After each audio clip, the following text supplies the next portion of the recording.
Hello everybody and welcome. In this video I'm going to show you how to charge your earbuds XIAOMI Buds 5 Pro using your phone.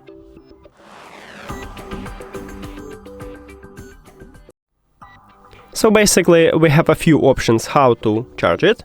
The first one is to use USB-C to USB-C cable, but if your phone do not support USB-C, maybe you should have Lightning to USB-C or even micro USB to USB-C. Now connect USB-C cable to your phone.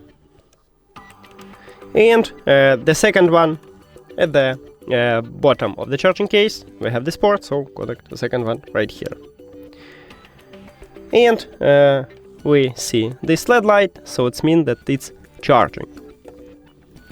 The second option is to use reverse wireless charging. If your phone supports this technology, you need to enable it at the settings. And now we just put it here. And the same LED light, so it means that your earbuds are charging also. And that's it. Thank you for watching this video. If you found it helpful, please consider subscribing to the channel and leave a like on the video. See you later!